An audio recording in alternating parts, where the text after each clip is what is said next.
15,000 fans here for the 11th annual NutraSweet World Professional Figure Skating Championships. Hello, everyone. I'm Dick Enberg, and welcome to our continuing coverage. We hope you were with us last week when Brian Boitano successfully defended his championship, and also Torvill and Dean returned to competition on the professional level, and they, too, won skating away. Today, appropriate to this Super Bowl Sunday, we have an all-star cast for you to enjoy as we look at the ladies' competition and the pairs. Every skater that will be on this land over ice today has won either a world championship or an Olympic medal. And we're welcoming now Sandra Bezic, five-time Canadian national pairs champion and choreographer on an Emmy Award-winning level. Let's talk first about the ladies' competition. Debbie Thomas won this competition last year. She is back, and she'll meet the 1988 Olympian from Canada, Elizabeth Manley. That's right. And Debbie, because of her commitment to her studies, has pretty much been a weekend skater. And it's a credit to her natural ability that she's been able to win this event 2 years in a row. But one does wonder when the lack of training might catch up with her. On the other hand, Elizabeth has been touring, performing 8 shows a week. She's prepared, she's trained, and she's a competitor by nature. And let's not forget Denise Bielman. Many felt she should have won the competition last year. Let's go now to the pairs, and that means Underhill and Martini, that elegant couple from Toronto, Canada. They won again last year. They have dominated this competition the last 5 years in Landover, and we'll look forward to seeing them back again. But they will be facing a surprise pair, Gordeeva and Grinkov, the 1988 Olympic champions from the Soviet Union. They surprised everyone when they turned professional a couple of months ago. The skating world was shocked to learn that they had turned professional because Gordeeva and Grinkov were the likely champions of the 1992 Olympics. Martini and Underhill themselves have declared Gordeeva and Grinkov as the greatest pair ever. But this is a different sort of competition. Being professional, it involves interpretation and artistry. We'll see what happens. Boy, what a lineup we have on this Super Bowl Sunday in the pairs competition, along with Underhill and Martini and Gordeeva and Grinkov. Peter and Kitty Carruthers are here. Also Vilova and Vasilyev and Seletsnieva and Makarov from the Soviet Union. Oh, what a field it is. And to bring us more on that, let's go to former U.S. Olympian John Misha Petkovich.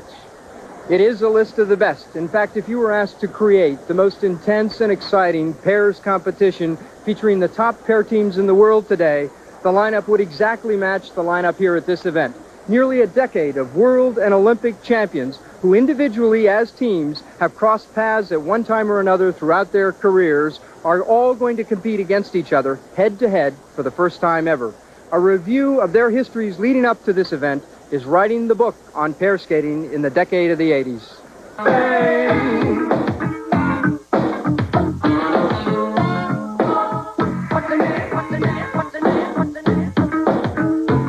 Exquisite fame came to these pair skaters in the 80s. 1984 brought happiness to Soviets Elena Vilova and Oleg Vasilyev as they won the gold medal at the Sarajevo Olympics. Kitty and Peter Carruthers stunned the world as they captured the silver medal there.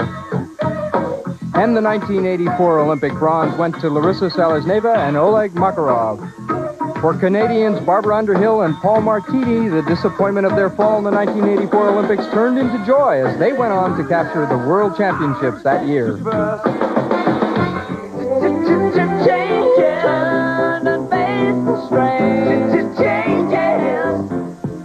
In 1988, the new darlings of pair skating, Gordeeva and Grinkov, won the Olympic gold in Calgary. Although Vilova and Vasilyev won the silver, they went on to win the World Championships later that year. And finally, in 1990, Gordeeva and Grinkov romanced the world again as they captured their 4th world title. These professionals, the greatest pairs of the 80s, all seem to have something to prove at this competition.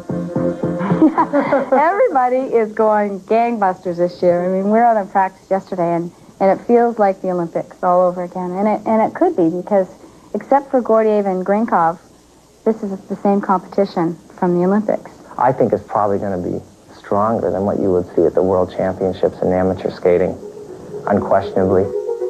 But the big question is, will the experienced pros win out, or will the fresh new professionals capture the competition? Last year was Vilova and Vasilyev's first year as pros. It wasn't easy, but they think they learned from it. We have now totally different programs. This was one lesson. The second lesson was that last year we were in the same costumes at the practices, and there was a lot of fun for our professional competitors. Gordeeva and Grinkov turned pro only last September. They say they're not intimidated by the wealth of experience confronting them. It will be first time take a part in this competition,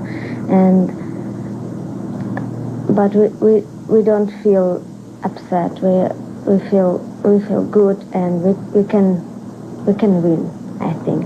They didn't ask us for advice. So when they will ask us, we'll tell them a lot, because now we know a lot of professional championships. Yeah, professional secrets. To me, it's such an honor to be on the ice with them. I've never even seen them skate in person before, and I've always admired them so much. Obviously, Gordeeva and Grinkov's presence in this competition has stirred up interest among the skaters. However, Paul Martini and Barbara Underhill have won this competition 3 times. Paul claims that experience will win out. I'm too old for this kind of nonsense kind of thing. I mean, all the power to them, because I'm sure we were exactly the same way 5 years ago. And the difference, I think, that we've come to appreciate and try to develop is the fact that at this particular level of skating, your goal is to create a package, and one that the audience can really relate to. We shall see. Meanwhile, the greatest pairs of the last decade finally come together head-to-head in competition.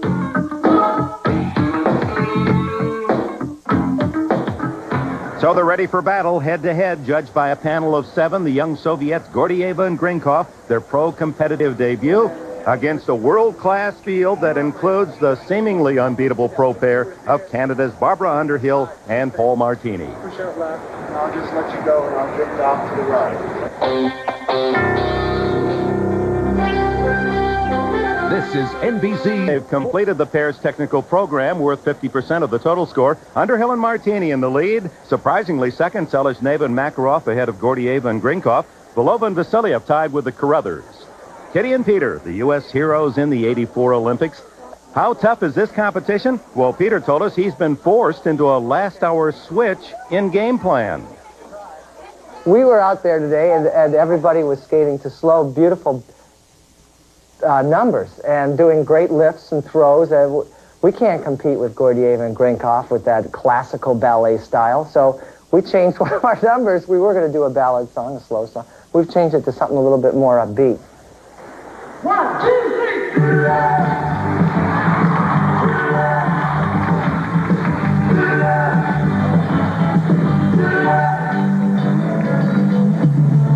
Upbeat it is, this popular brother-sister pair skating to Good Lovin' by the Young Rascals. Kitty and Peter have an endearing, clean-cut appeal, and they take great pleasure in performing. Can you tell me what ails me? You say, yeah, yeah, yeah, yeah, yeah. All right, I really need good love. Now give me that good, good love. All I need is love. Good loving, baby, good love.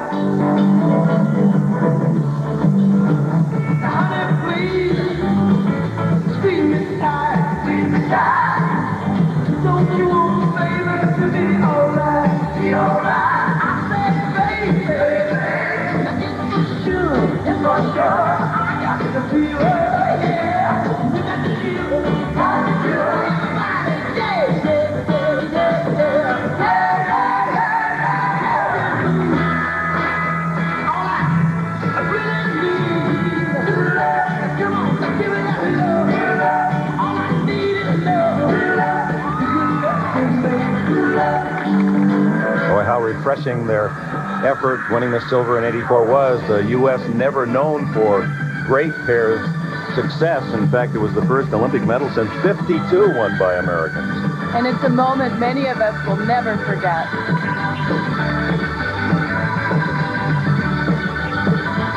Their warmth and charm is backed by great technical ability. Watch this lateral twist. It's the best in the world. All I need is love. All I want is love. In the morning, love. Love late at night. Love.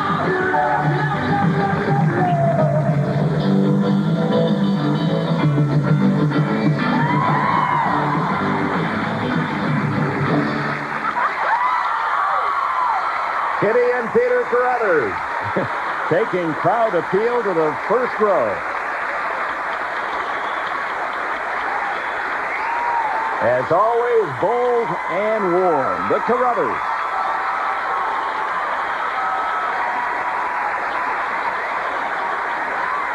Team Carruthers.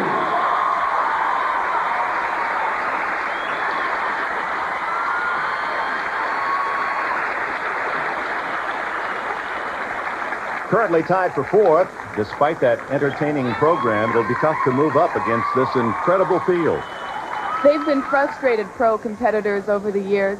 Here's a fine example of their technical ability, the Pull Arabians. I think this year it's evident that they are performing for the audience and themselves. But this is a pro competition. How did they perform for the judges who are now offering their scores? Remember, you drop the high and the low score and total the other 5. 9.5. 9.5. Those are low. They are, but remember the judges do have to leave room for the next 4 couples. 9.6. 9.6. Boy, this is a tough time for the skaters to try to hide their feelings. 9.7. For a total score of... Let's go to Misha Petkovic. So, those marks. Little sarcasm in your reaction? No, I'm happy. That number is just a lot of fun to do. We do it for the people. I think that's why we really started skating, was just to entertain people. Regardless of what place we come in, we're just glad to be here. Hey, congratulations. Ready to take the ice, Elena Valeva and Oleg Vasiliev tied with the Carruthers for fourth after the technical programs. The 84 Olympic gold medalists, right after these words. With Sandra Bezic and John Misha Petkovic. Welcome back, this huge crowd of over 15,000 fans awaiting the next performance.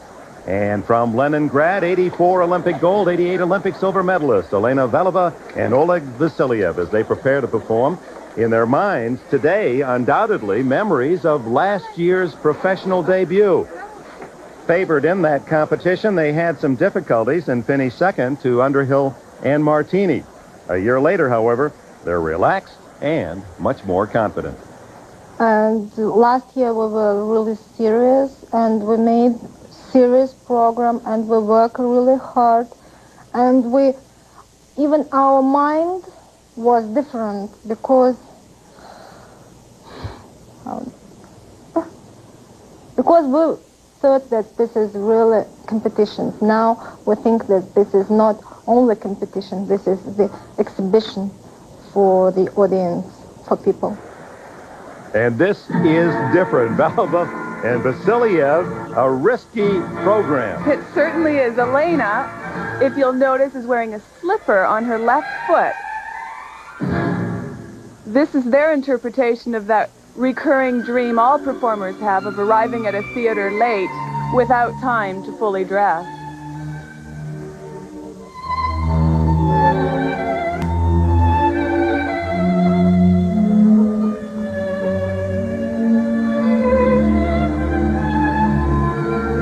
So in essence, this entire program, she is going to have to perform on one skate. It must be very difficult. I'm sure that right leg will be getting very tired.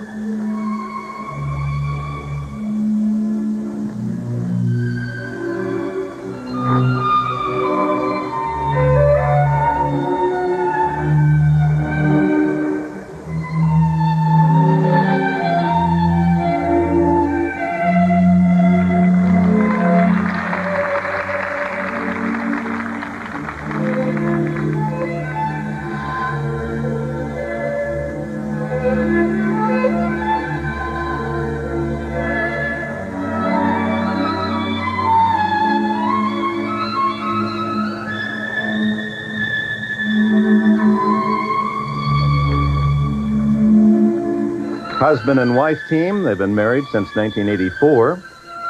And they beat Gordeeva and Grinkov in the World Championship after losing in the 88 Olympics to their fellow Soviets.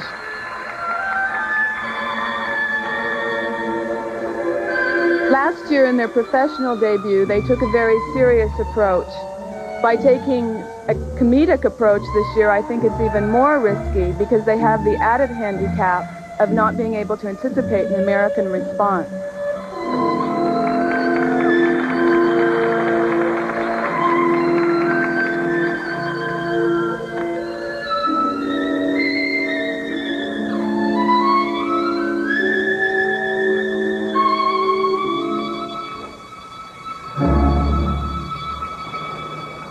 Now,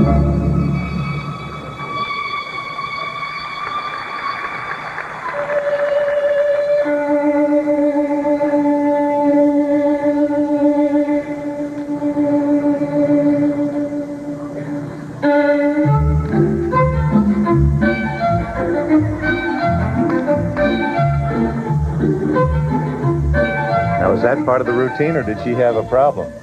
I'm not quite sure.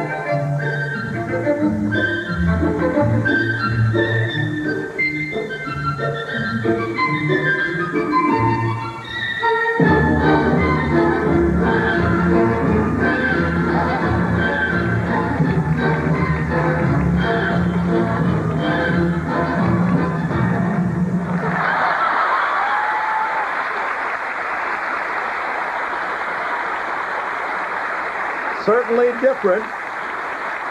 Elena Valova and Oleg Vasiliev. Not a great reaction from this Landover audience, but a polite one. It's very difficult to translate your idea of comedy to a foreign audience. Well, they made a conscious effort to relate to this professional audience, but did it work for the judges? Is this difficult, or does it just seem to be tough? It's got to be, because the left leg is at least 2 or 3 inches shorter than the right, so your balance has to be thrown off. All right, here comes the reaction of the judges. Elena Valova and Oleg Vasiliev. 9.6. 9.4. Ooh, low again. 9.5. It's a difficult piece to judge. On one skate, there's little skating content, and also the humor didn't translate. 9.5. 9.6. 9.6. The total score, 47.7. Are you disappointed with the marks? Yes, a little bit. Yes. Well, let me tell you, you've said that entertainment is part of approaching this competition successfully. Do you think you accomplished that? Do you think you entertained the audience? I think yes. But I don't know for sure.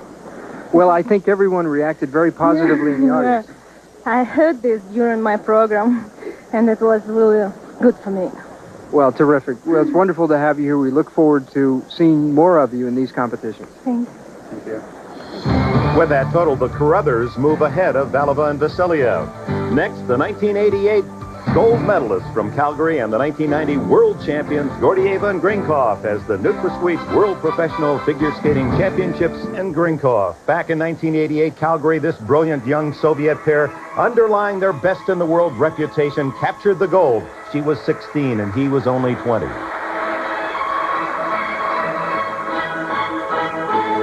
Here in Landover today, a rude introduction to the professional ranks. Her fall in the technical program, a costly one. They are currently in 3rd place.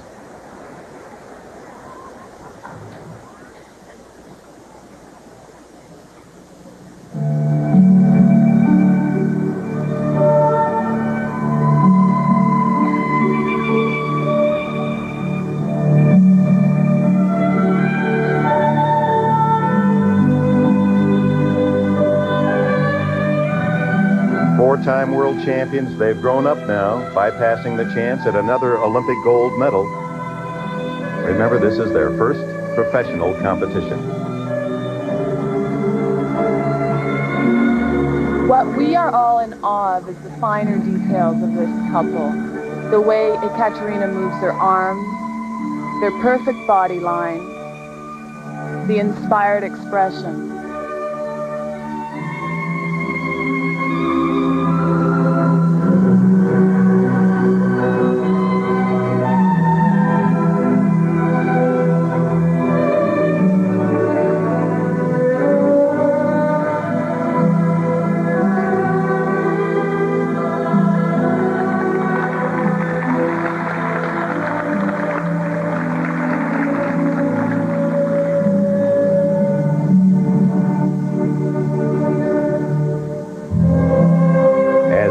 They were considered the greatest 1.5 team.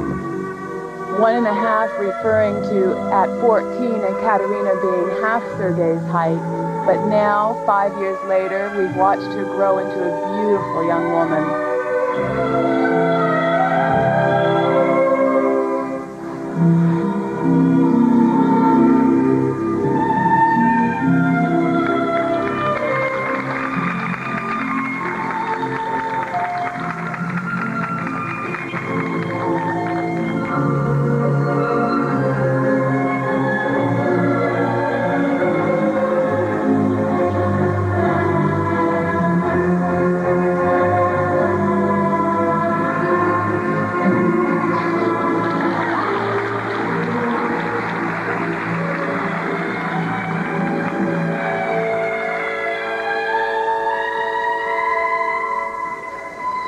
To Mazenet's meditation of Thais, this is an expression of young love.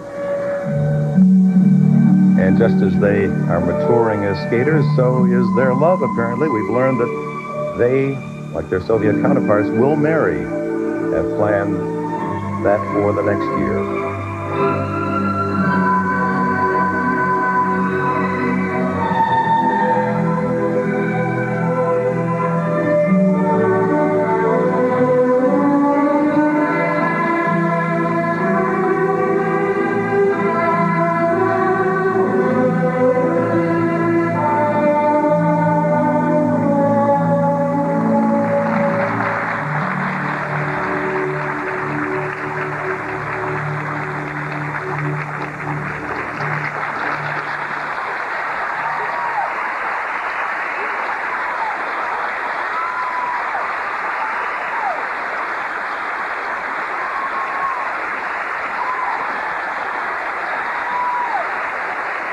Katerina Gordeeva, Sergei Grinkov, caressing the ice with that performance here in Landover, Maryland.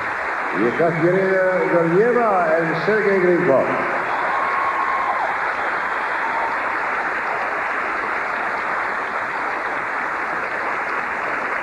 And here they throw double axel, an element she fell on in the technical portion. As a child, she was always consistent with these throws and jumps, but it's not as easy for her now. She's in a transitional stage towards becoming a more mature presence. I look forward to watching their development as pros. And as we await the scores now, as a reference, the Carruthers and Valova Vasiliev earned scores in the 9.6 range. 9.9. 9.9. The judges like them. 9.9.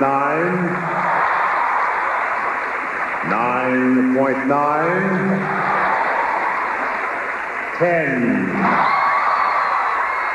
There's still some room here. I think the judges are acknowledging their potential as professionals. Nevertheless, terrific scores for this attractive team from Moscow. How do you like skating in your first professional competition? I'm nervous very much, and I'm very glad, and I'm happy. Are you happy you turned professional? Yes, Are you happy with that performance that you just did? yes. I love this program. Well, it's quite evident. We all enjoyed it. Congratulations. Thank you. And next up, surprisingly in second place, Selizhneva and Makarov. This pair from Leningrad trying to accomplish something as pros that escaped them as amateurs. That's beating their fellow Soviet countrymen.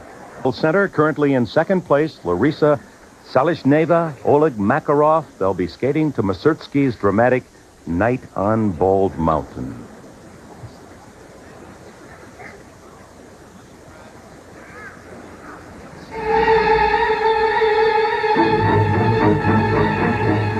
Portraying mythical forest animals, there is nothing beautiful about this team in contrast to Gordeeva and Grinkov. They're intense, hard-edged, with almost a unisex style.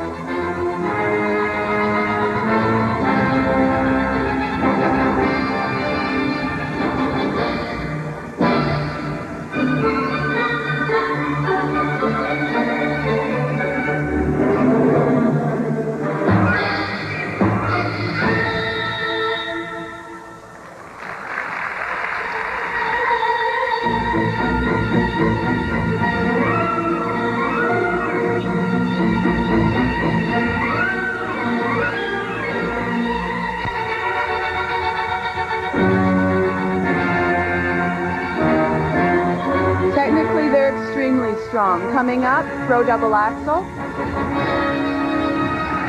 No problem with that. Throughout the 80s, this talented pair stuck in the shadows of Balaban Vasilyev and Gordeeva and Grinkov.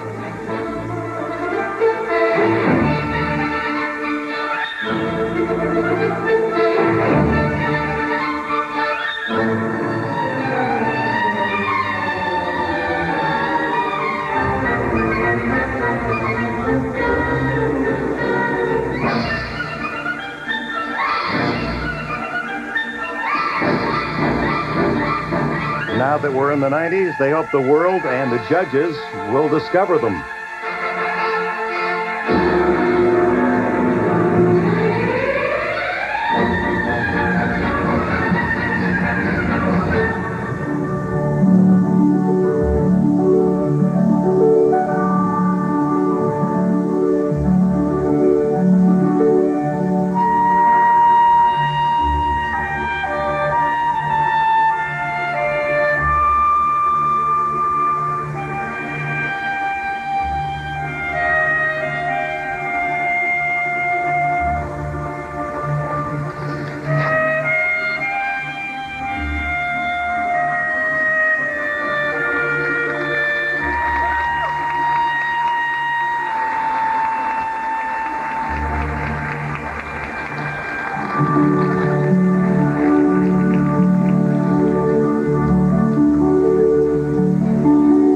We're in the artistic program. You're watching Larissa Selesneva and Oleg Makarov of the Soviet Union, currently in second place. The defending champions in first place, Underhill and Martini, will skate next.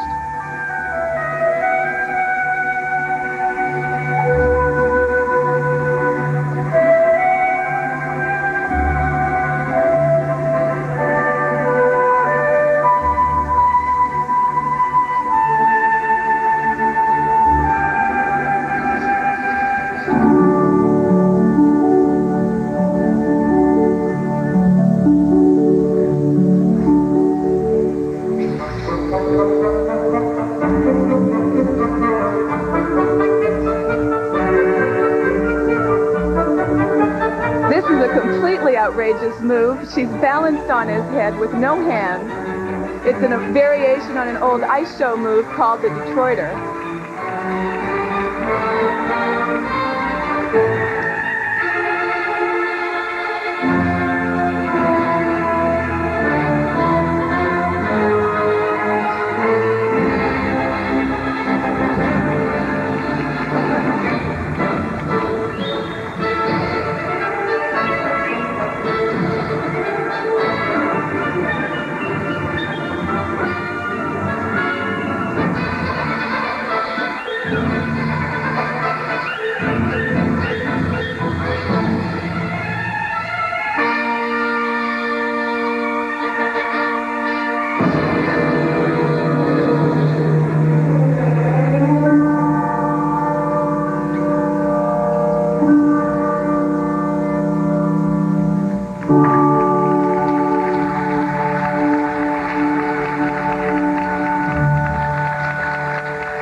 Dramatic and certainly different.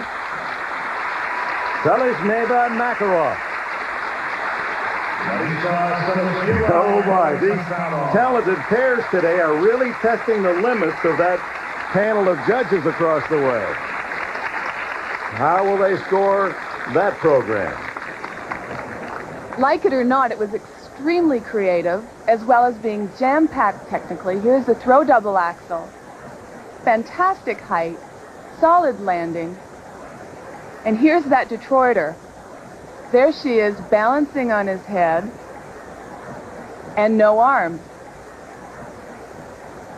Boy, they really provided us with a total contrast to what we saw from Gordeeva and Grinkov, and now the results. 9.8, 9.7, 9.6. You have to remember that this is the artistic portion of the competition. The judges obviously 9.7, did not appreciate the style. 9.6, and 9.8. So that will drop them behind Gordeeva and Grinkov, but ahead of the Carruthers. And that brings us to the final pair, the defending champions in first place after the technical program, Barbara Underhill and Paul Martini, as the NutraSweet World Professional Figure Skating. Welcome back to the Capitol Center. We're in the midst of the pairs competition. Moments ago, Larisa Seleshneva and Oleg Makarov completed an ambitious and difficult program that wasn't appreciated fully by the judges. And as Larisa returned to the dressing room, she seemed not at all pleased. They were extremely athletic, but it's much easier for the judges to warm to something that is beautiful. And that brings us to our final pair, Barbara Underhill and Paul Martini. Remember last year, this handsome couple from Toronto melted the ice with their sensuous When a Man Loves a Woman performance.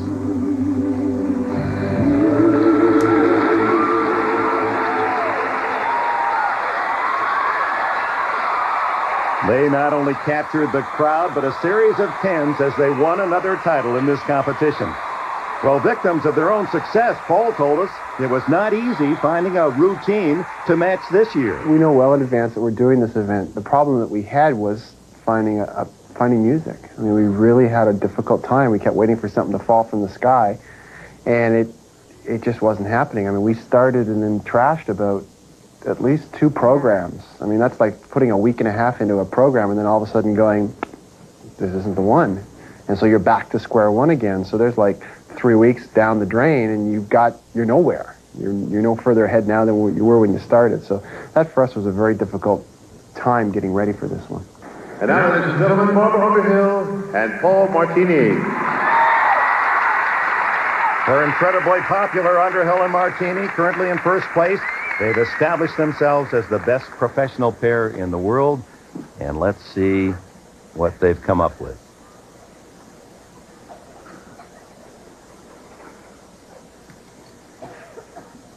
The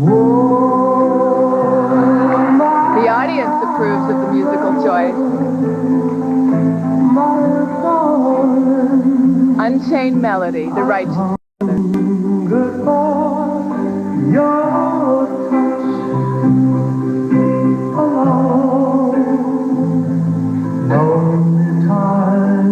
This is becoming a mini-series here in Landover.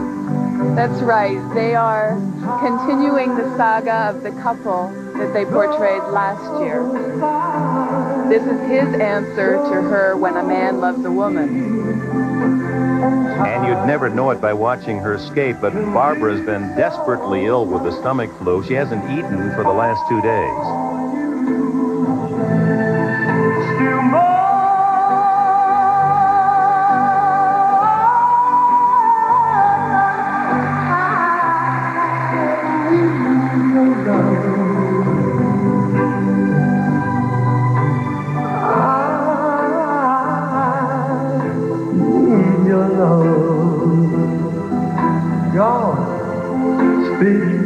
There's so much happening between them on the ice. People wonder about their personal lives. Well, she'll be married next August. He is married, has a 2-year-old son, Robert.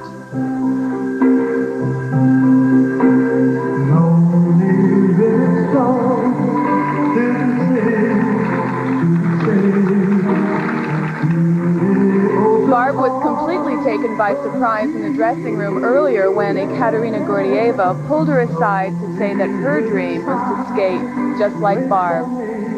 Well, that's a supreme compliment. Sure is.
Standing ovation for the champions, Underhill and Martini. You'd never know, looking at Barbara, that she's been desperately ill. She hasn't eaten for 2 days. What a performance.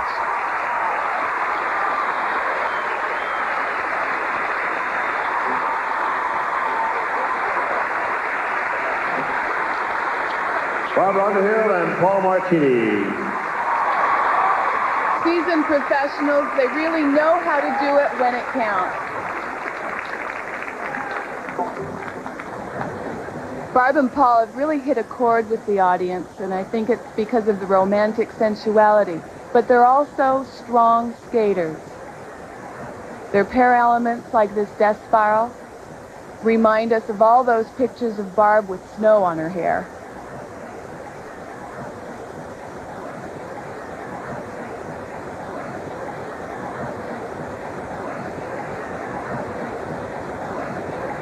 And here, the throw axel.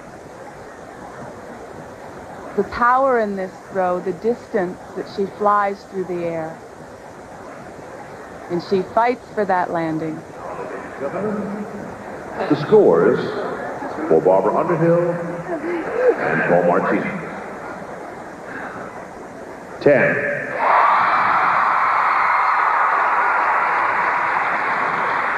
10. 10.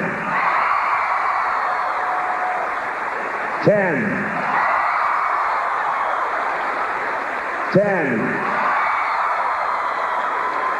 10. 10.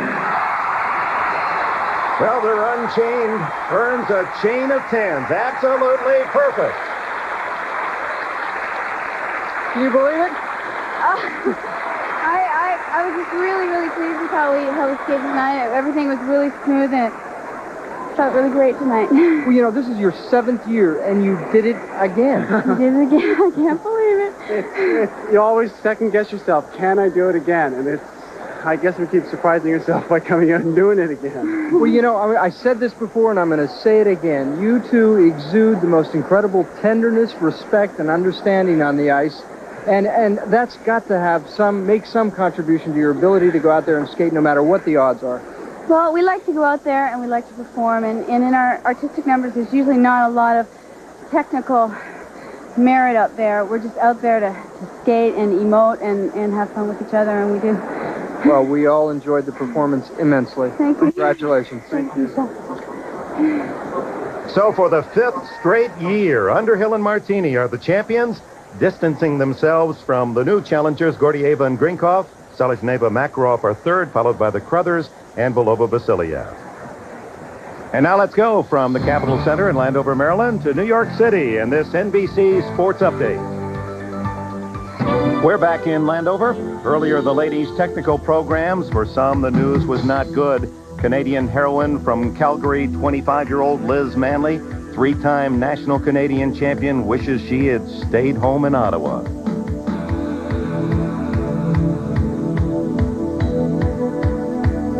It was plain disaster for Manley. Not once, but 3 times she would fall. The 5 foot, 100 pounds of high energy reduced to disappointment and bewilderment.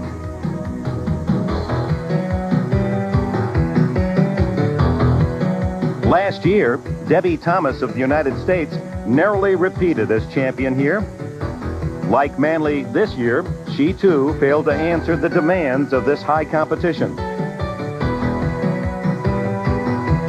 Now 23, Thomas experienced her own share of troubles.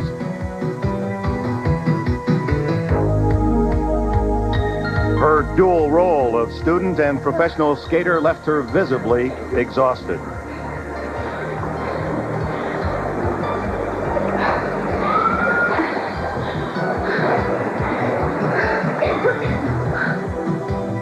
The 1983 world champion Roz Sumners had a lot of good answers. Skating confidently, the 26-year-old native of Edmonds, Washington, offered a solid, clean program that made her a serious contender this year.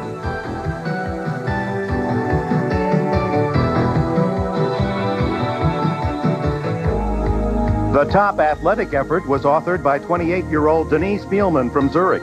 The former Swiss and world champion caught the judges' eyes with 3 triples. A solid, if not spectacular, technical program. Denise Bielmann, second last year, has spun her way into the lead this year.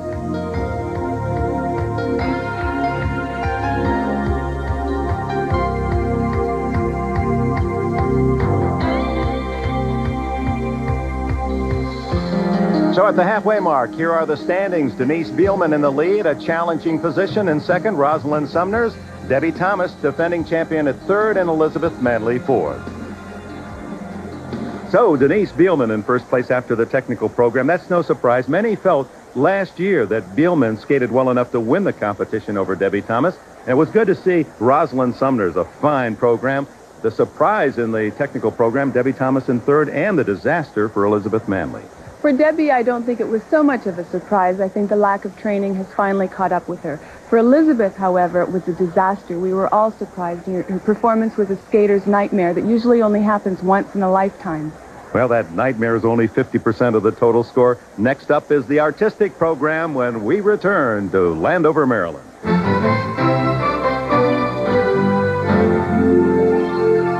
The artistic program, Liz Manley will skate first.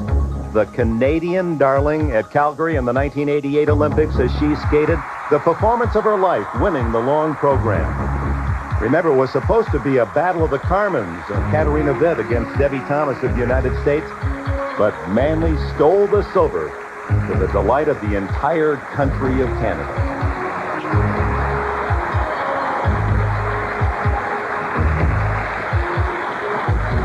Manley would earn the silver, then, of course, the gold medal winner, and Debbie Thomas would be a disappointing third. This weekend is the first time since '88 that Liz and Debbie have even seen each other. It was funny because it was like it was like we saw each other yesterday. We still get along really well. And I was looking at her and I was going, I haven't trained at all, Debbie. She says, either have I. I've been studying. So the two of us, we just joked about it, and we're just going to have fun. Everybody's all hyper and saying, oh, it's Debbie and Elizabeth up against each other. But, we've had long careers, and we've been working hard. She's been working hard with school, and we're just going to have some fun. After going into hiding after that nightmarish technical program, here's Liz Manley mustering all her professional moxie. The competition must go on.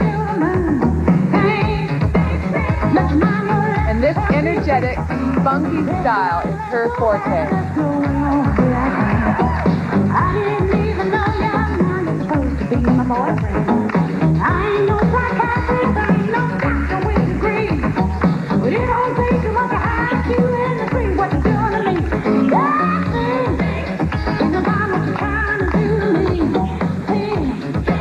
Elizabeth has always been known for her technical ability. As is Midori Ito, there's a new style of female skating with strong jumps. Like this double axel, that's more like it.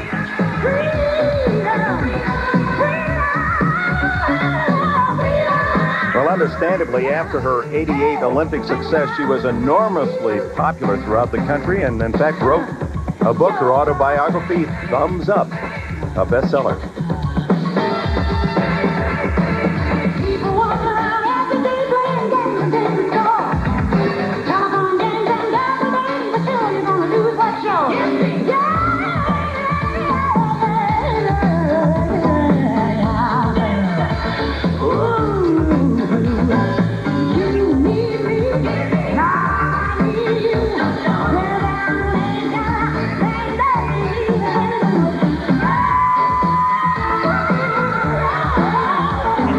Liz has explained there's some hazards to that particular move. In one program, the man wouldn't let her go. As entertaining as this is, since the double axel we saw earlier, she really hasn't done anything of any technical difficulty. The judges will expect more. Perhaps those balls back in the technical program still burning in the back of her mind.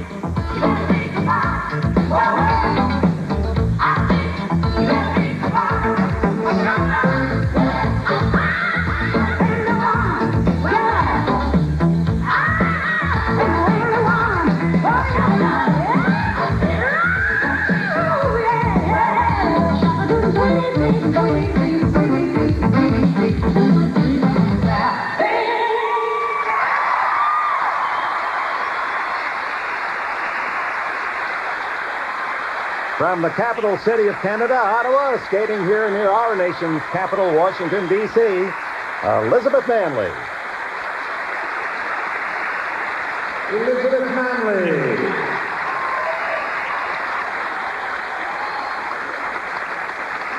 Remember back in the middle of her program when she had fun with a gentleman in the crowd? Well, let's look at the reaction of his wife. He's really got a grip on him now as we wait for the judges' scores. Okay. The score, Elizabeth Manley. 9.8. 9.7. 9.7. 9.8. 9.8. The judges know what Elizabeth is capable of. They're not going to let her get away with just a fun performance. 9.7. So the score is 48.8. It's pretty feisty out there. I'm still not me.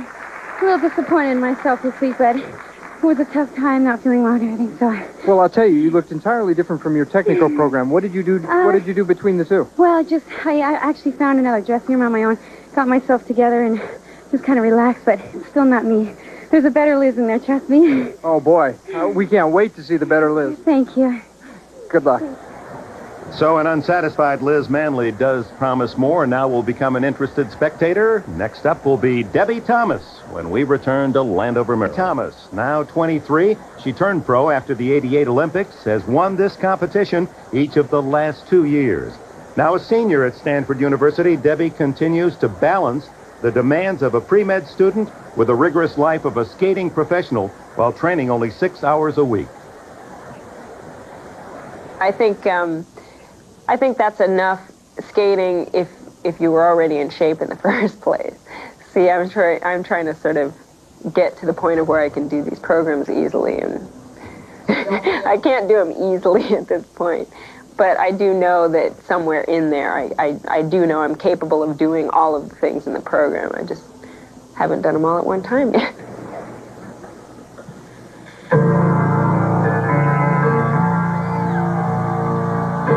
Debbie Thomas in third place. She'll have to offer a strong performance in this program to entertain any hopes of a third straight championship.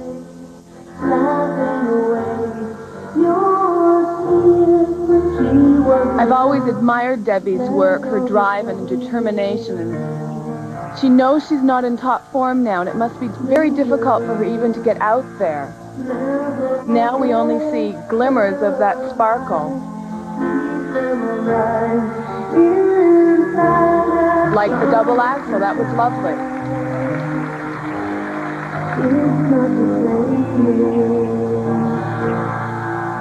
Keep your head held high, right back to She'll complete her undergraduate degree in engineering at Stanford this spring and then will pursue a medical career if she doesn't skate full-time next year, and that's a decision that she is currently debating.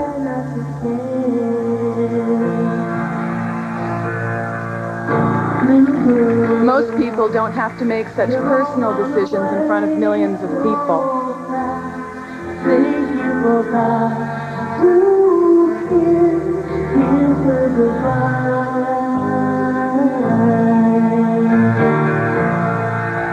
Will she see me cry when the summer is gone? Does she hear? Is enough happening here? It's very pretty, but very simple. And again, the judges will expect more from her.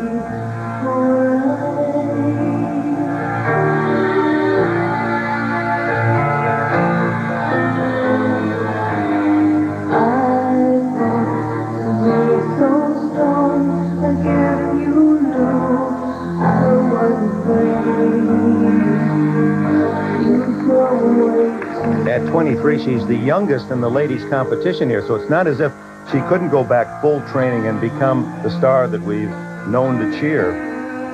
She's extremely talented.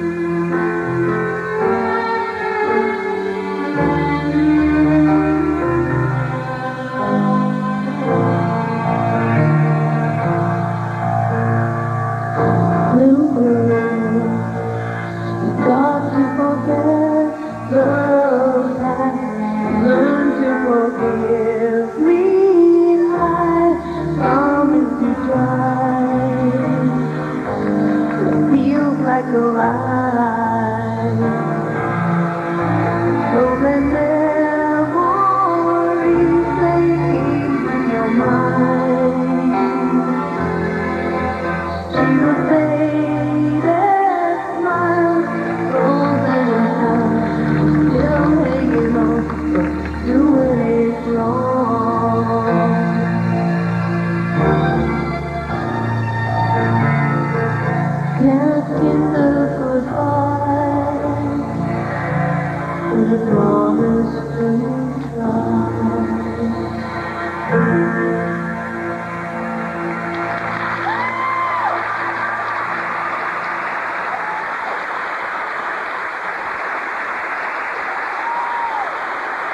Based on the entire competition, a lukewarm response from this large audience.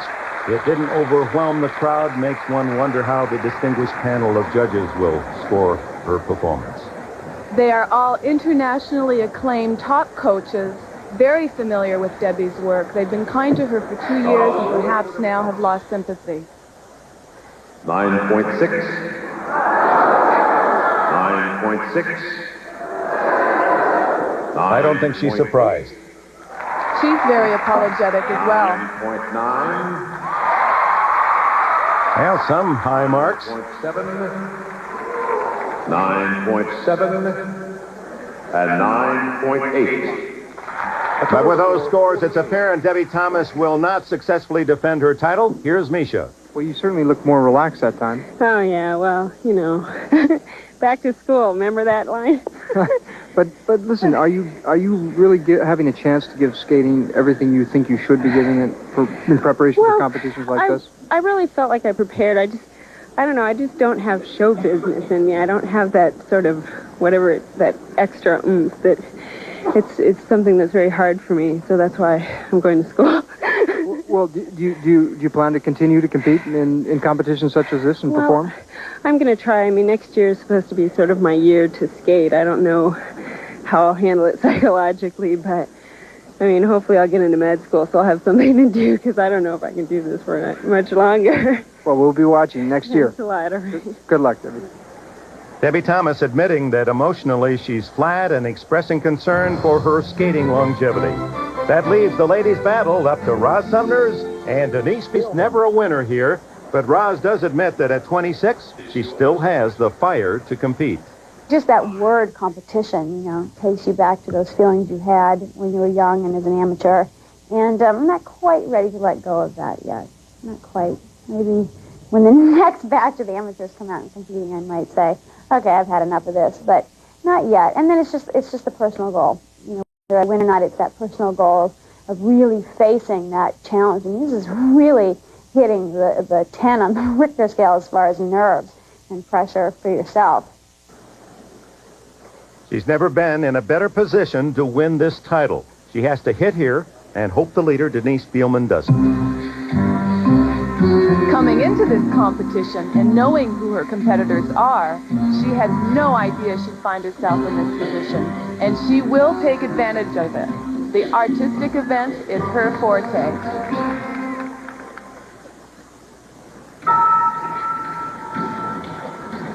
To the familiar music from Pink Panther.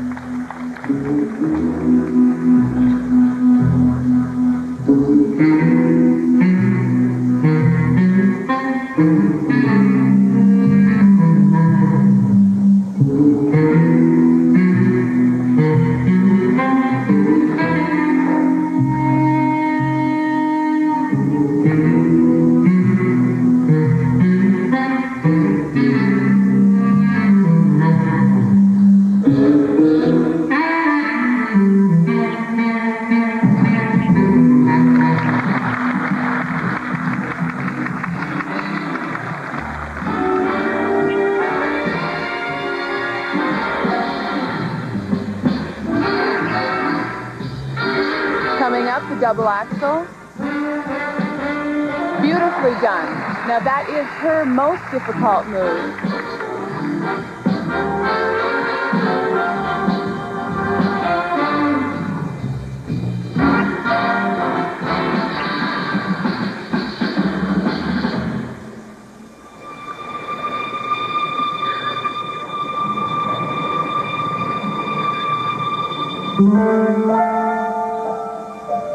Roz was just 20 when she finished second to Katarina Witt in Sarajevo in the '84 Olympic Games and went home. She's a homegirl, self-described.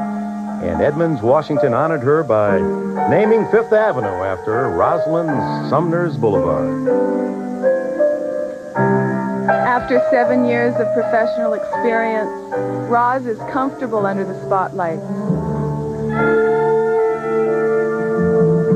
And although she's not executing the technical difficulty that the other girls are capable of, she is maximizing her full potential.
Rosalynn Sumners, her 7th consecutive year in Landover. Will the 7th be her lucky charm? Every year she arrives at this competition well prepared. Rosalynn Sumners. You have to appreciate that.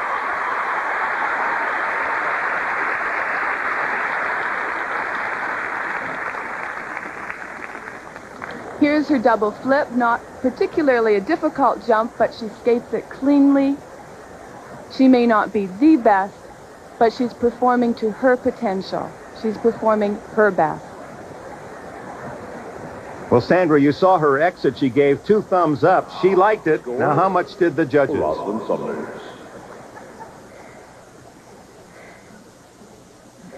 9.4. Ouch. 9.8. That's more like it. 9.9. 10. Well, this is the largest disparity of the competition. 9.9. Remember, throw out the high and low. 9.9. Those are solid marks. 9.9. So the 9-4 and the 10 are thrown out. Roz Sumners has a chance for the championship. Well, so what do you think about the 10? I think that might have been the first one I've had since I've been here for 7 years, so it's nice to see that up there. Now, what about the 9.4? Well, might have to talk to him tonight. It's going to be very close, but let me ask you, you don't like to entertain, do you? You know what? That number is so fun, and it is a piece that's very recognizable, and we started it without something that they'd know, so when the Pink Panther came, it was a bit of a surprise. And it's just, I can flirt a little, and I like to do that, so it's fun. Oh, it's terrific. Congratulations. Thank you very much. So the pressure is handed from Sumners to Denise Bielman, the current leader. When we return, she'll be skating for the championship. For the final performance of the ladies' artistic program. And the oldest in the competition at 28, Zurich's Denise Bielman is in the lead, trying to hold off the challenge of Roz Sumners. Last year, Bielman nearly won this title. She lost narrowly to Debbie Thomas. The judges, the audience, they didn't seem to respond to her choreography, her costume, and the music. Undaunted, Denise continues in the same direction. This year, my choreographer and me, we just try to do something original again and creative, and we stay on our way, and because we think it's maybe nice to do some different things than the others doing, and so we take the chance.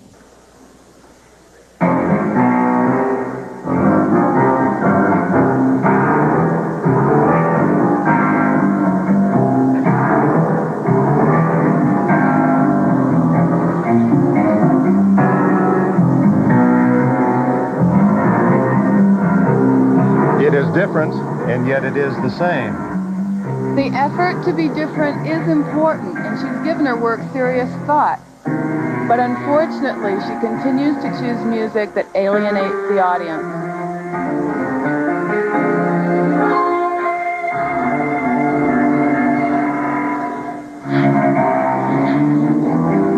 So what works in Europe just does not necessarily have the same impact in the United States. That's right, and it's a matter of understanding what does work here and understanding your audience. As we saw earlier in the pairs event, the Europeans have had difficulty translating their thoughts here.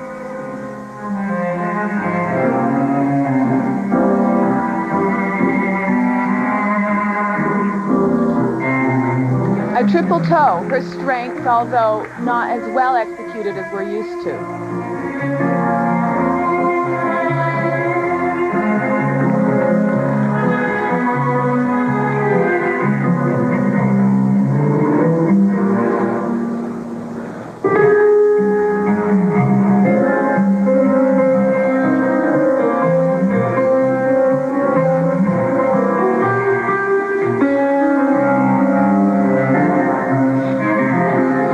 Such a warm and wonderful smile, you just ache for to use it on the ice. She has all the ingredients. She's athletic, she moves well, she has natural rhythm. It would be nice to see her put it all together.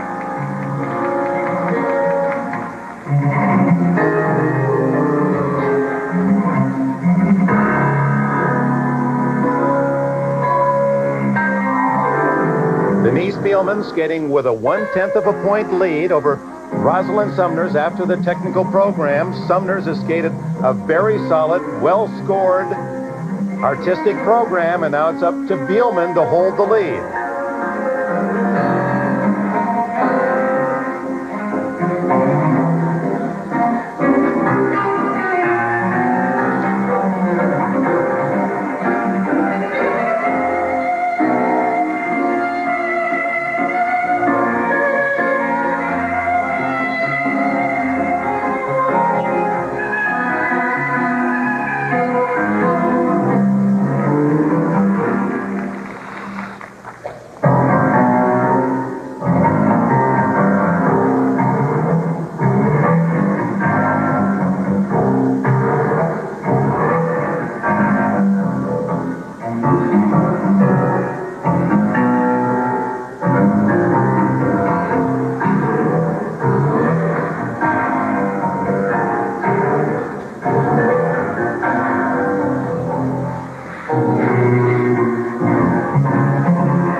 And this is what everyone's waiting for, her famous Spielman spin.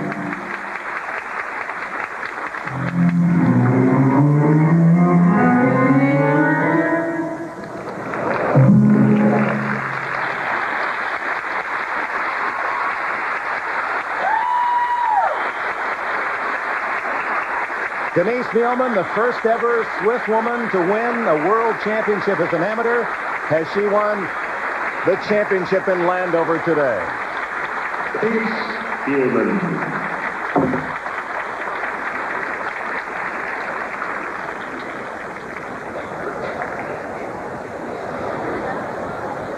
Her forte, her jumps, weren't quite as strong in this performance as we'll see with this triple toe. But without a doubt, Denise is the strongest technically in this event. She's still jumping as well as she did 10 years ago. Now she needs to average 9 sevens to win the overall title. 9.9. 9.9. 9.6. 9.6. 9.6. Ooh, getting close. 9.7. A lot of mixed opinions. She needs a 48.5 total to win, and she has won it barely. Roz Sumners does win the artistic program, but the new champion is Denise Spielman. Congratulations. Thank you. You won. Really? No. Yes. Really? Yes, you won. Oh, that's nice. Are you happy about that? Yeah, I thought the marks were not so well. like 3, 4. So I don't know. Well, you had a great lead in the technical program, and that's what allowed you to... Okay, that's true. I'm happy. I'm glad to see you're happy. You did a wonderful job. Now, that's a very unusual choreography. It's a very unusual music. That was an idea from my choreographer. He's an English dancer, and he likes to do some different things to others, a little bit original, and it was a challenge to do this for me, too. Do you think that maybe some of those judges didn't entirely understand the choreography? That could be. I mean, that maybe not somebody doesn't like the music or the style because it's different, but... But it doesn't matter. You won. Congratulations. Thank you. Terrific. Thank you very much. Oh, what a face. How can you not be happy for her? Congratulations to Denise Bielman on her first championship here, holding off a serious challenge from Roz Sumners. Two-time champion Debbie Thomas is third, and Liz Manley finishes fourth. Like in football, get a big first half lead and you can hold on for the win. That's exactly what Denise Bielman did. Oh, my, Sandra, and we'll return with more. And now a final Capitol Center salute to this year's champions. 5 in a row now for Barbara Underhill and Paul Martini in the pairs.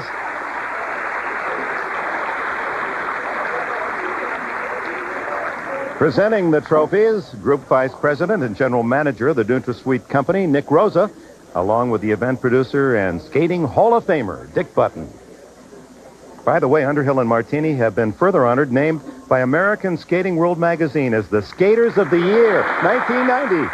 And here's Denise Bielman from Switzerland. After finishing as the runner-up to Debbie Thomas the last 2 years, she finally earned the roses and the silver. And that's the story for another year. We've enjoyed sharing the world's best skaters with you again. For Sandra Bezic and John Misha Peck, this is Dick Enberg. So long from the Capitol Center in Landover, Maryland.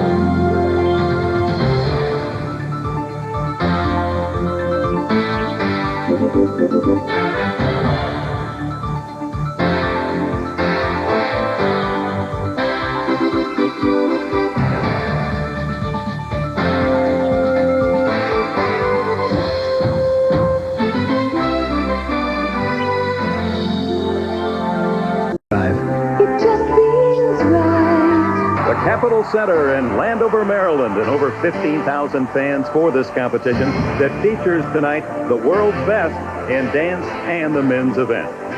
Hello, everyone, and welcome to this primetime presentation of the 11th annual NutraSweet World Professional Figure Skating Championships.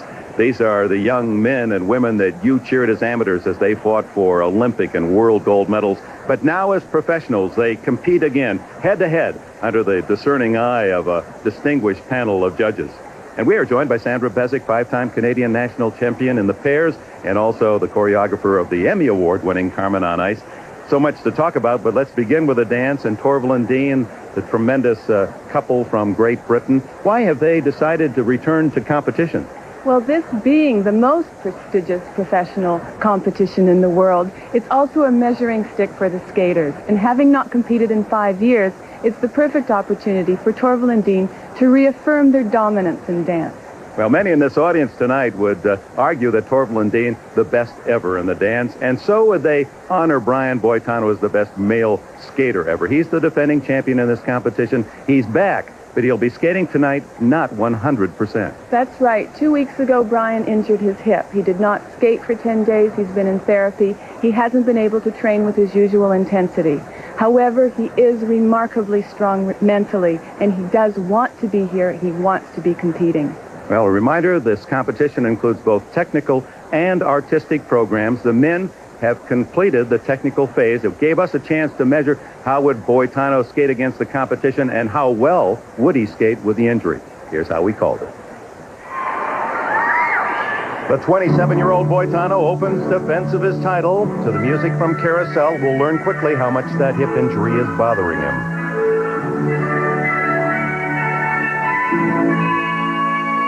Opening with his signature Tano triple Lutz, we'll immediately find out whether this injury does affect him. He's on.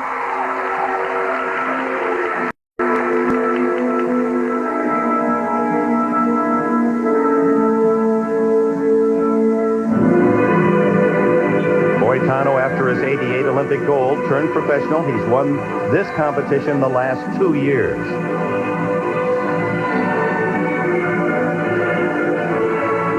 Coming up, the triple axel, and the only one in this event.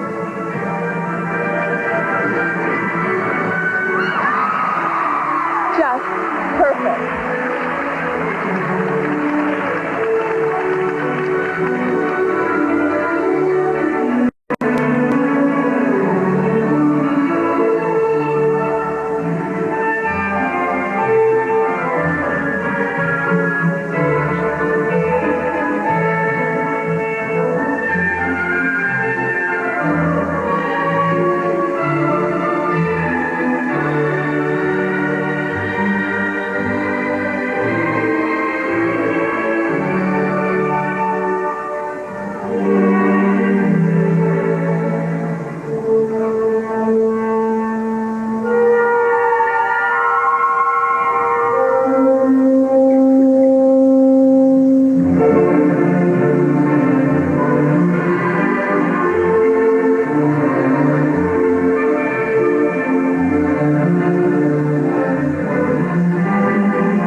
Boitano, a Bay Area native, a big fan of the 49ers and Joe Montana.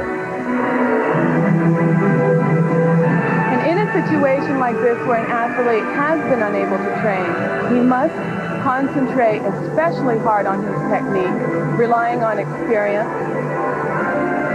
And coming up is a triple flip, triple toe combination.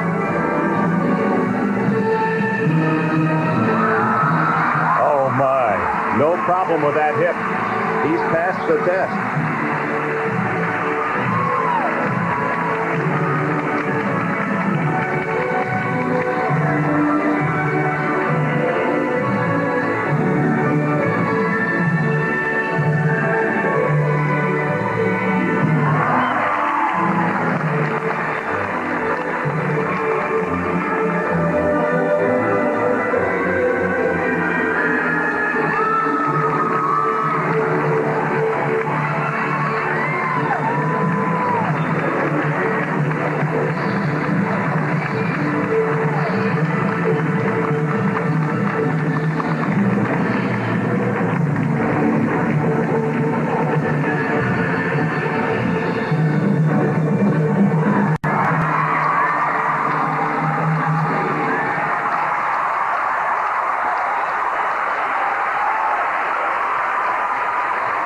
Sensational technical program for Brian Boitano. This audience standing agreeing with the judges as Boitano takes an impressive early lead. And it's also a very important personal achievement for Brian. Many skaters would not have faced this challenge. In a class by himself, Brian Boitano, a nearly flawless performance. And we'll return to Landover with a dance right after this. The NutraSweet World Professional Figure Skating Championships. Welcome back to the Capitol Center here in Landover, Maryland. The 11th annual NutraSweet World Professional Figure Skating Championships, and this large audience so appreciative of Brian Boitano's magnificent technical program. Though injured, he is in the lead after the first half of that men's competition. Now we go to the dance. That means Torvill and Dean, and what are your impressions? We've seen such a broad range of styles, American, British, Soviet, even an American and Soviet partnership. However, Torvill and Dean continue to dominate, not only as great technicians, but also great innovators. Well, let's get a sample of the 1984 Olympic champions, Torvill and Dean, and the three other exciting couples, this from the technical program. And here are Renee Roca and Gorsha Sur, the first ever American-Soviet couple. Gorsha defected to the U.S. just before the barriers came down. He's 23 from Moscow, now teaching in Detroit. Renee is 27, a native of this area, Washington, D.C.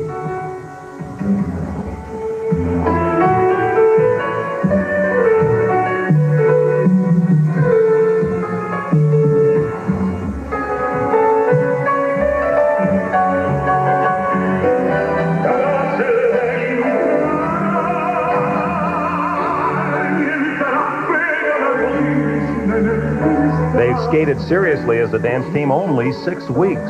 It's been a hectic time for them. Renee said that she even had to buy this dress off the rack just a few days ago.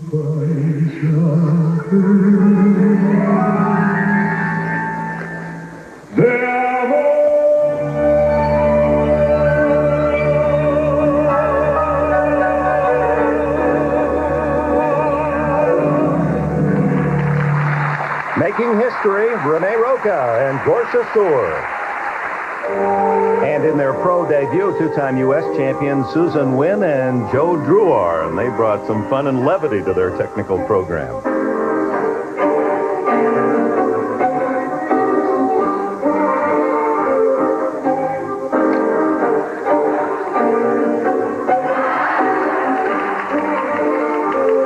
Susie and Joe follow the American dance tradition of a distinct ballroom style, aimed to entertain.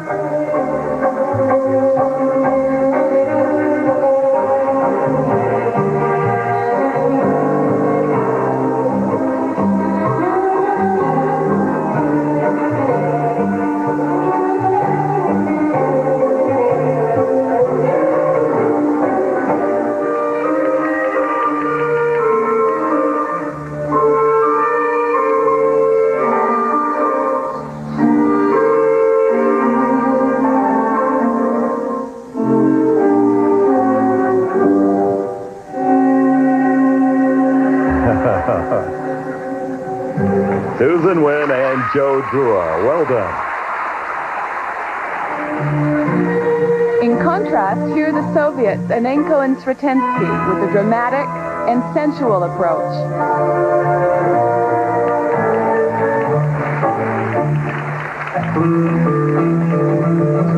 For 3 years, they finished fourth in the World Championships, 86, 87, 88. In fact, they had an affinity for fourth place behind all that Soviet talent, but they really seem to have blossomed with their new freedom as professionals.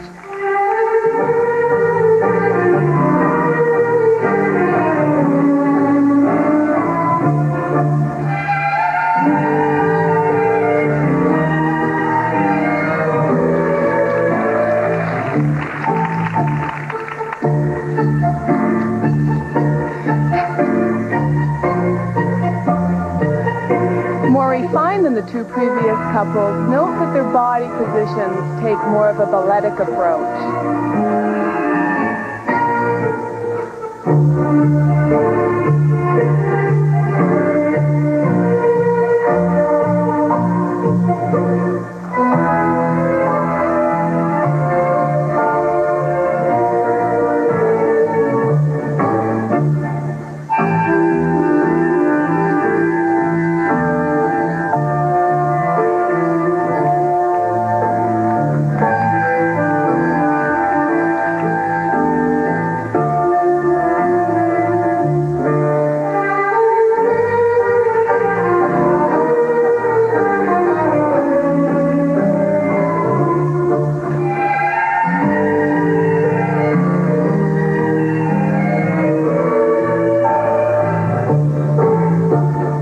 From Moscow, Natalia Anenko and Henrik Sretensky. And finally, Torvill and Dean breaking new ground.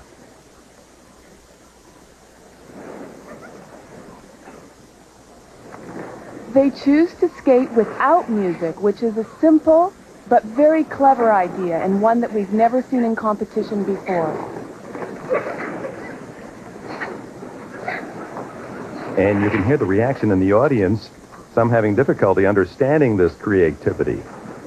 At first it appears to be an audio malfunction, but what it does for me, actually heightens my sense of sound. Listen to their blades.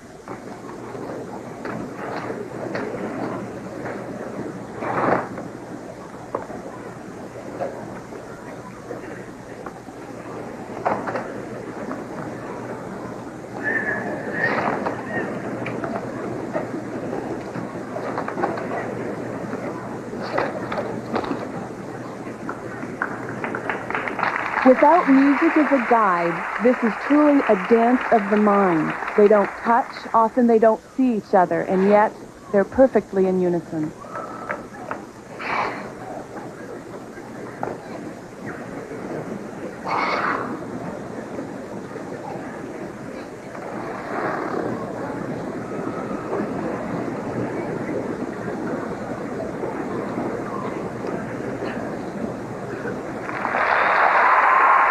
So daring to be different. After the technical program, Torvill and Dean with a commanding lead. And still ahead, more of the Nottingham, England's gift to the skating world, Torvill and Dean, plus Robin Cousins, Brian Orser, and Brian Boitano. Greatest ice dancers in the history of skating continue to redefine the sport. While they've not been visible in competitive events such as this, they have been entertaining worldwide with their unforgettable talent. Unforgettable, that's what you are. Unforgettable, though near or far.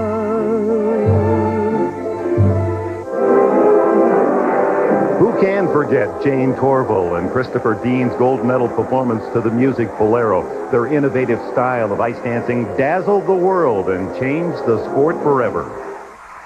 I think, a lot of people, they all say, well, once you've won the Olympics, that has to be the climax of your life. And what else could excite you after that? And for us, it was really a stepping stone. And indeed, it was a start. In 1984, Jane and Chris entered a whole new world, that of the professional entertainer. They wanted to direct their own show. And a year later, they did, starting their first world tour. It was new for everybody, and so we all had to do a lot of learning. And I think that's what was one of the main achievements of bringing a group of skaters together. After the world tour ended in 1986, Jane and Chris appeared in Ice Capades. It wasn't as satisfying because it wasn't a total thing that we were involved in, and it felt like we were doing very little compared with what we had been doing in our own show. After 6 months of that, we wanted to do our own show again. That tour was called Torvill and Dean, the Russian All-Stars. Chris choreographed. Once again, Jane and Chris were in command. So then why enter the competitive world again? Did Jane and Chris need this competition for publicity, inspiration, for a reemergence? They seriously trained for it. They went back to Oberstdorf, the small village in Germany, where earlier they prepared for their '84 Olympic win.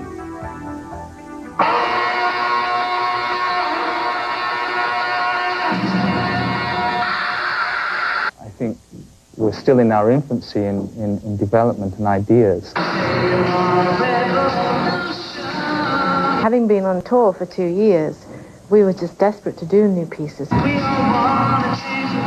great vehicle to develop new ideas, and it also gives it a forum to display it as well.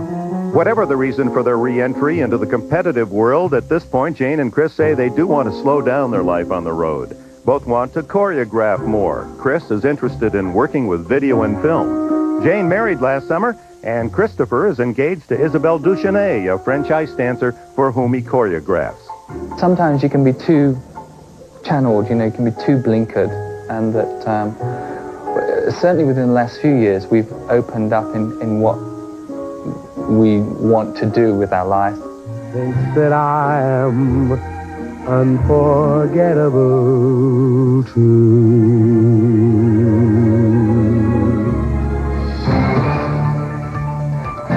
Coming up, the magnificent Torvill and Dean in their artistic program as the NutraSweet World Professional Figure Skating Championship. With an apparent unbeatable lead, here now the artistic program for the four-time world champions from Great Britain, Torvill and Dean.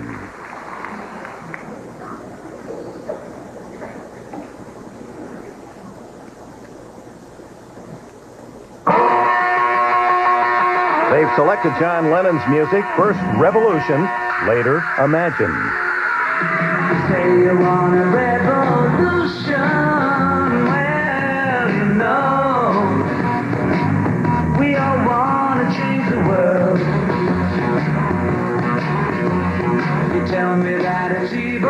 The choreography of this first piece is based on action-reaction. Chris instigates the movement, and Jane recoils in response. But when you talk about destruction, don't you know that you can count me out? All right. Now in their early 30s, but hardly retiring in spirit. Remember, Christopher in that interview said they're still in the infancy of developing new ideas, and this competition serves as a forum for just that. As he put it, taking off the creative blinkers. And this piece is at risk, I think, with the audience, because it's not a warm, comfortable choice of expression. It's one that's deep and provokes thought. You ask me for a contribution, well, you know, we all do what we can. But if you want money for people with minds that big, all I can tell you is whether you have to. From a technical point of view, the constant twisting and shoving is extremely difficult. They have to be very strong individual skaters to withstand the movement. All right.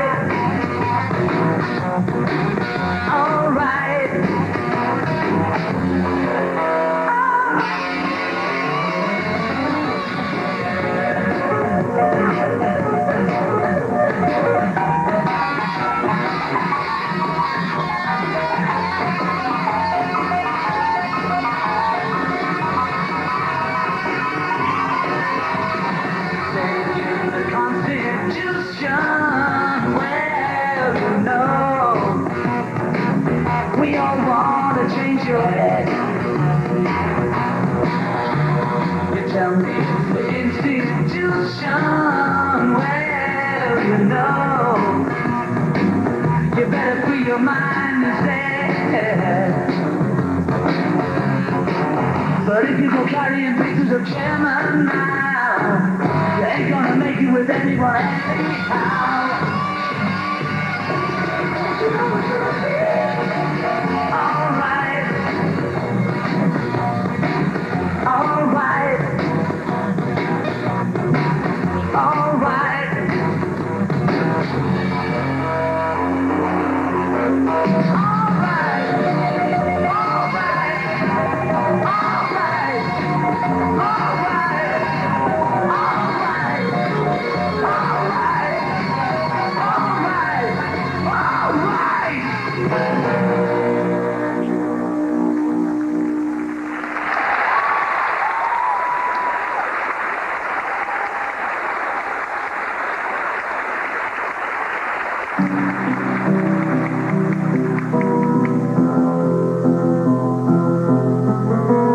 We've seen the violence of revolution. Now it's peace, unity, and hope. Imagine there's no heaven. It's easy if you try. No hell below us. Above the lonely sky. Imagine all the people living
never make an error. I hope someday you'll join us, and the world will live on.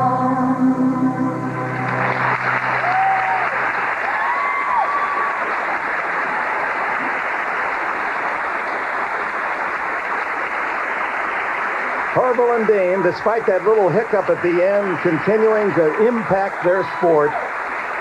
And a royal welcome back for this regal partnership from the Capitol Center audience.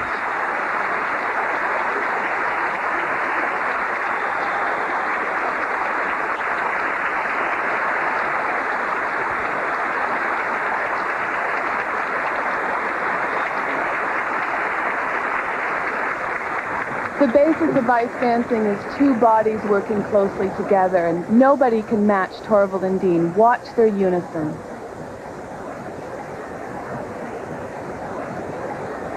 And now the mistake. Let's see what happened. Jane lands right down on Christopher's boot. That almost went right down. And it'll be interesting to see now how the judges view their performance. The score for Jane Torvill and Christopher Dean. 10, 10, 10, 9.9. One judge seeing that mistake. Or 10, rather, one judge cared about it. 10, 10. Well, let's get their reaction down to two-time U.S. Olympian John Misha Petkovic. Well, a perfect total score. Yeah, that's nice.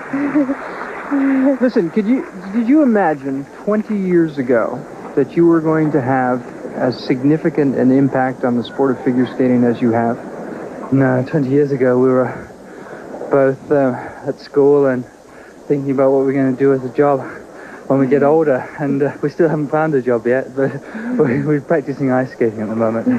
Well, that's terrific. Now, does that mean that the skating career does have a point in time when you're going to move on to other things? Well, we always will be involved with it in some way, whether it be teaching, choreographing, or even performing for a year or so yet. And we're enjoying the performing, but we're also enjoying the challenges of choreographing too. Will you be back next year? Well, who knows? We'll wait and see. Maybe. Well, congratulations. Did a terrific job, as always. Thank you. Thank you. Well, before their skating success, he was a policeman and she was a secretary. Thank goodness that didn't work out. There are your final standings. Jane Torvill, Christopher Dean, nearly perfect champions of this year's competition. And we'll be back after these words from your local state. We're Maryland. We're ready now for the men's artistic program. And defending champion Brian Boitano in the lead, skating magnificently, even though injured. And Boitano, even since the 1988 Olympic Games, has grown tremendously. He has become the consummate athlete artist. And Boitano thrives on competing, where Orser thrives on performing, and we're going into the artistic phase, which is his strength. But we mustn't forget Robin Cousins. With 10 years of experience, he really does know how to get the job done. And here are the standings after the technical program. Boitano well in the lead. The fight is for second place between Canadian champion Orser and the 80 Olympic champion Robin Cousins. The tallest ever Olympic champion, Cousins used his long line and style to emerge as the male star at Lake Placid. As a professional, Cousins has won this championship twice, the last time in '87. Last year, he did not compete, admitting at 32 he had lost heart in his skating. I'm enjoying my skating again. I think last year was the first year that I was skating because I had to, not because I wanted to. And so I got involved in some other things. And I've done some theater. I did some summer stock. I have an art exhibition that's just closing in LA. And the skating now is part of that life, not the only thing in my life. And I think the important thing for me was to keep the creativity going, which made the skating much more fun again. And I'm at a point now in my life where I'm older and I'm looking towards longevity with things that I'm doing. Robin Cousins, his artistic program, the 33-year-old from Bristol, England. The 6-footer has chosen Music of the Night from Phantom of the Opera. Nighttime sharpens, heightens each sensation. Darkness stirs imagination. Silently the senses abandon their defenses, helpless to resist the notes I write. This piece of music, a favorite among skaters. Brian Boitano used it last year. This, from Robin, is a completely different and wonderful interpretation.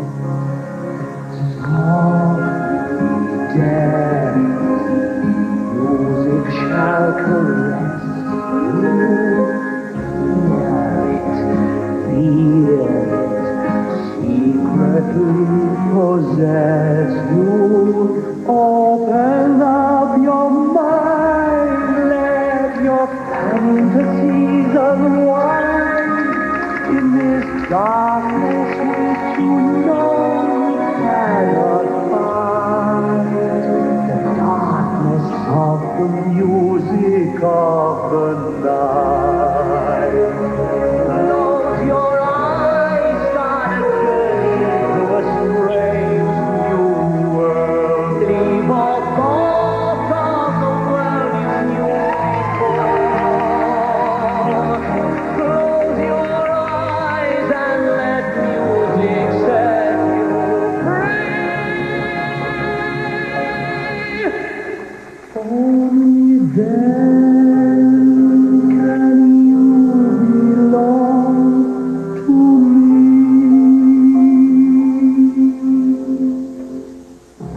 Floating, falling, sweet intoxication.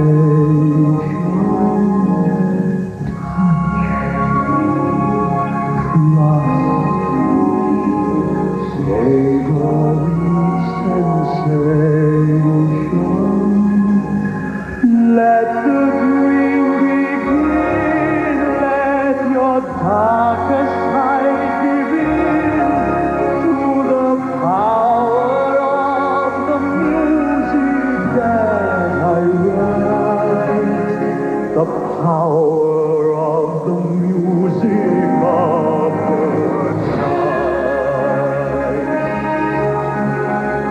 Using his height to advantage, Robin has a great commanding presence and a sense of theater. Coming up, his signature, the skid spiral.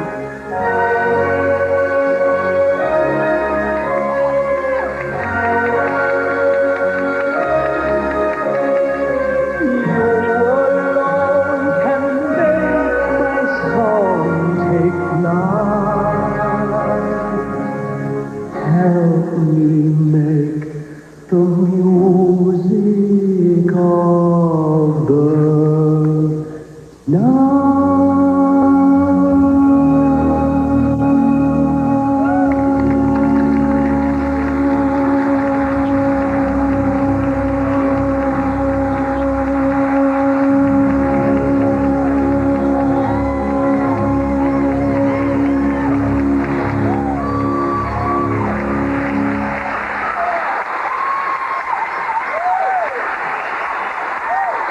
An immaculate performance by Robin Cousins. Oh, my. He defies the 11 years that have passed since capturing the Olympic gold medal in 1980. Welcome back. He's a master.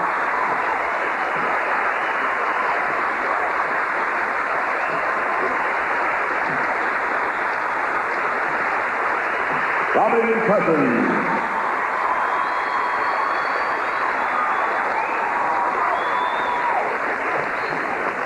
Now let's see if the judges saw it as kindly as these enthusiastic fans.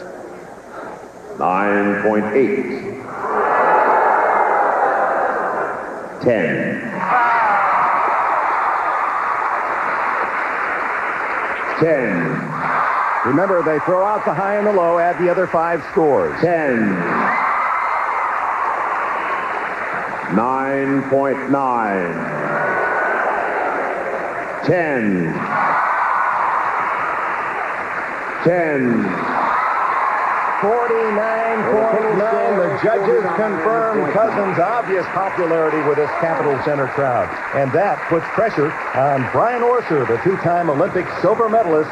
He'll be the last 2 years, third and fourth behind Brian Boitano. Now 29, he feels he's finally matured.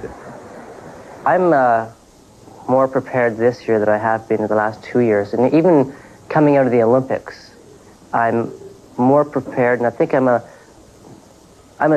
I guess you could say I'm a seasoned veteran at professional skating, which, you know, after the '88 Olympics, I came in here looking like an amateur. And, you know, all the emphasis was on jumping, and that seemed to be, you know, where it had to be. Now I've had a few years to learn about the entertainment business and adapt that to my competitive programs. And so I feel more prepared this year than ever before. The dynamic 29-year-old from Toronto has selected Istanbul as his music.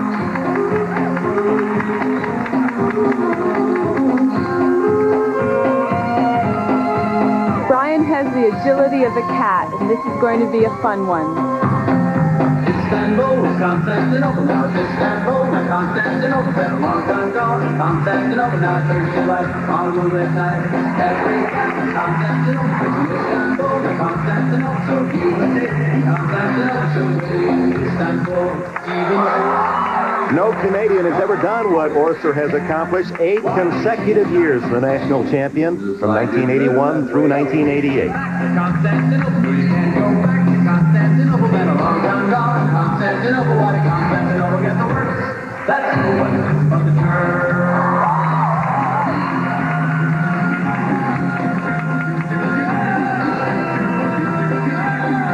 Istanbul.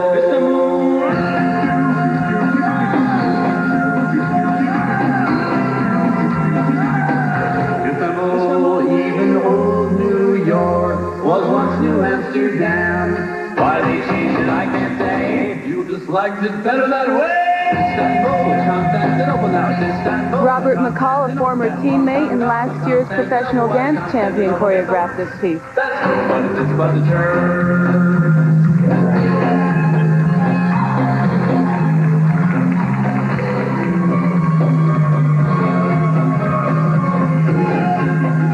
22nd to Scott Hamilton in '84 and second to Boitano in the '88 Olympics.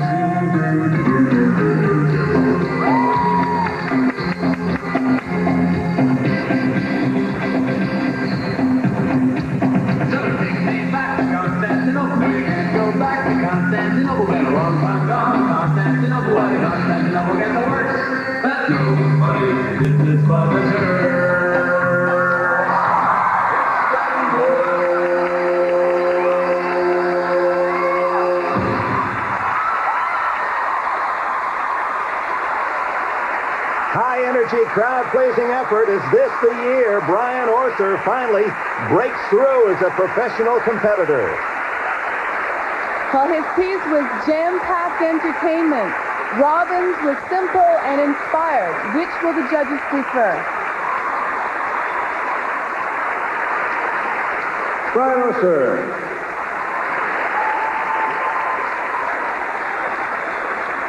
They say it's not difficult to do, but it's a great audience-appealing move. Here's the backflip.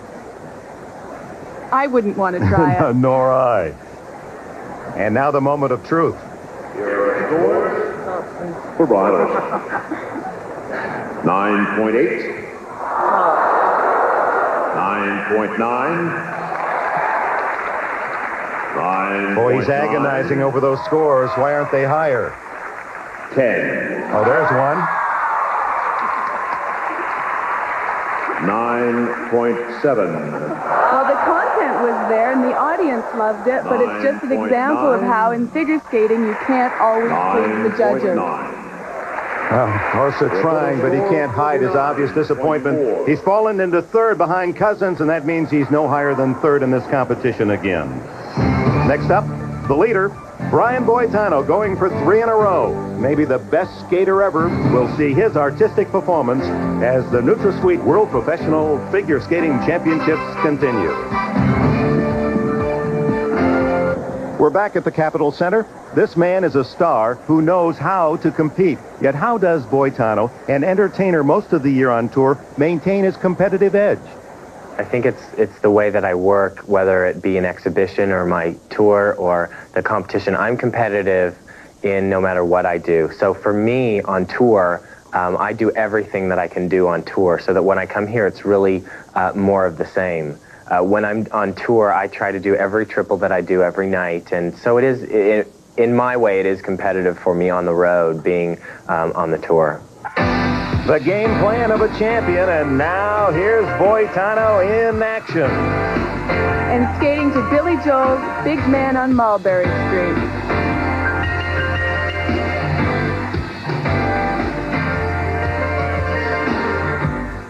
Why can't I lay low? Why can't I say what I mean? Why don't I stay home? Get myself into some boring routine. Why can't I cool out? Why don't I put in my lips? Why do I not shout? Why Brian has no trouble doing any of the difficult jumps and spins. But being basically a shy guy, for him, the hardest thing he's had to learn as a pro is to look at the audience and smile. Why is it every time I go out, I always seem to get in trouble? Guess I made an impression on somebody, know what the hell's the result of. Well, he's got the audience smiling.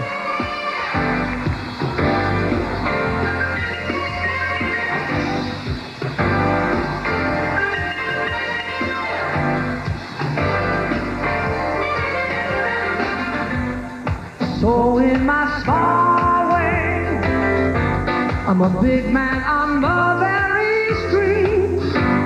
I don't mean all day, only at night when I'm light on my feet. What else have I got that I'd be trying to hide?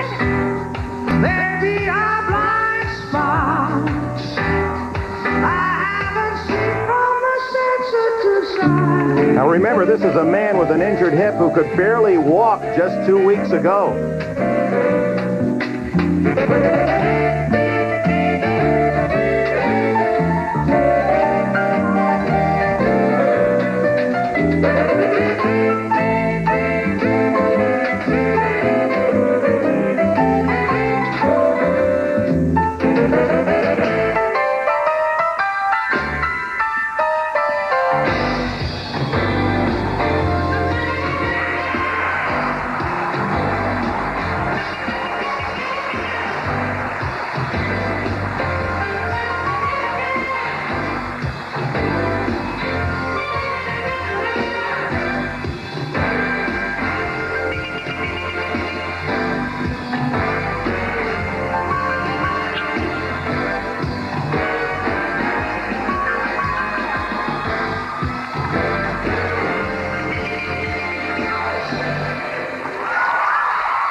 He's at the peak of his career, great in '88, but even more magnificent now, Brian Boitano.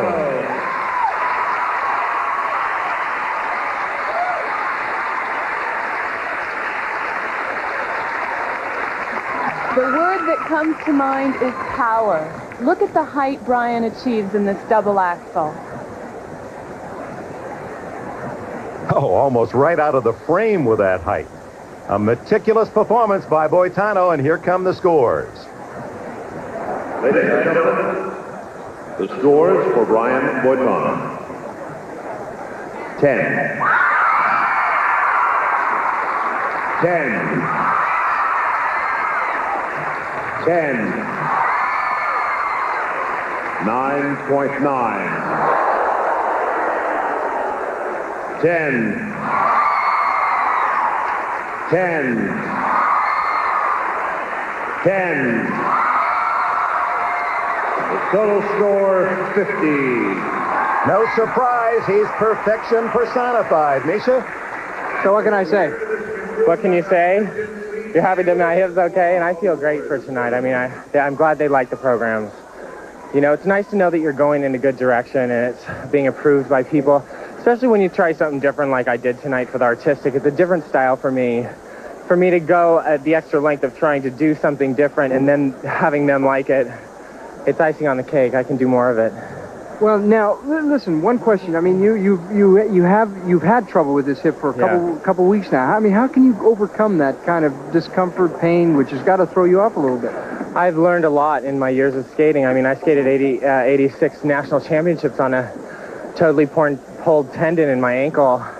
I think from learning experiences like that, just having to go out and do it at certain times like that, the hip injury was nothing compared to that ankle, and so I drew from that. Now, if you were eligible for the Olympics, would you be in the 1992 Olympics? You know, I really would like to, but I'll tell you, the pressure backstage here, it felt like an Olympics again. They were all great skaters, and it was a lot of stress backstage. It wasn't just another show. Well, you did a terrific job, and you overcame the stress, and congratulations. Thank you. Indeed, confirming his dominance again, 3 in a row for the brilliant Boitano, all while blocking out injury. Veteran Robin Cousins edges out Brian Orser for seconds. Boitano providing a perfect ending to a great night of skating. For Sandra Vezic and John Misha Petkovich, this is Dick Enberg wishing you a pleasant good evening from Landover, Maryland. The NutraSweet World Professional Figure Skating Championships have been brought to you by Diet Sprite with 100% NutraSweet.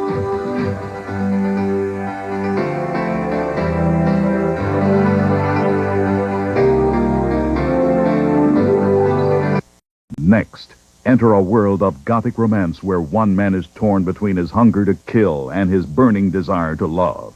It's the series premiere of Dark Shadows, followed by another captivating new episode of this exciting series. It's a double bill of Dark Shadows, tonight only on NBC.